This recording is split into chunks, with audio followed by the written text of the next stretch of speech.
Alors justement, il n'y a aucun petit profit. Je vais vous présenter, vous vous souvenez de ce pirate informatique que je vous ai montré il y a une petite semaine. D'ailleurs, vous retrouverez les rediffusions sur YouTube. Vous tapez point d'exclamation réseaux sociaux sur le chat de Twitch si vous souhaitez connaître tous les réseaux sociaux de Zaptaz. Si t'es sur YouTube, eh bien t'es dessus. T'as plus qu'à aller chercher dans les... Il y a plus de 13 000 vidéos proposées par Zaptaz sur le YouTube. Servez-vous. Et vous retrouverez donc la rediffusion correspondant à ce pirate informatique qui vend et annonçait vendre quoi?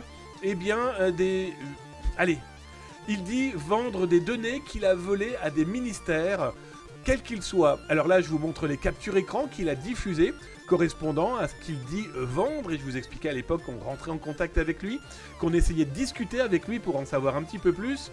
Bon, bah là, on en sait clairement un petit peu plus, hein. Il nous a envoyé des prix, il nous a envoyé des captures écran, il nous a envoyé... des publicités, comme vous voyez là à l'écran, ce sont ces pubs. Il indique avoir accès, en tout cas, à des données qui appartiendraient au ministère de la Défense. Souvenez-vous, quand je vous en parlais, le mec parlait de gov.fr, gov.fr. Chez moi, ça n'existe pas. Si on parlait de la France, ça serait gouv.fr. En plus, là, il parle de def.gouv.fr, ce qui n'existe pas non plus. Alors, est-ce qu'il bluffe? Est-ce qu'il bluffe pas? J'avoue, là, pour le moment, ne pas vraiment avoir de réponse. En tout cas, il vend énormément, comme vous pouvez le voir, il vend énormément de gouvernements. Alors, le prix de base, c'est 100 $. Voilà, c'est strictement rien, mais vous le savez très bien, les pirates informatiques que j'ai pu rencontrer souvent me l'ont dit. Tu sais, on préfère toucher 100 $ aujourd'hui plusieurs fois qu'espérer 1 million demain.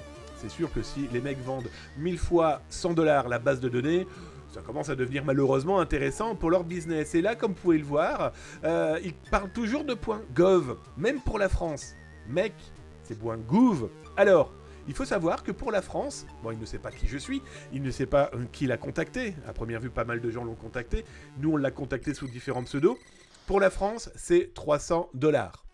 Pourquoi 200 de plus ? Parce que la France, après tout, un cocorico.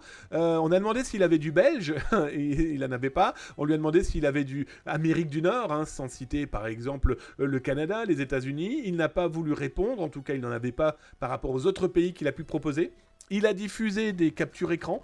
Bon, est-ce qu'on peut le croire? En tout cas, il a l'air de vendre, il a l'air d'être motivé pour vendre. À suivre, on lâche pas l'affaire, on verra bien ce qu'il propose au fur et à mesure.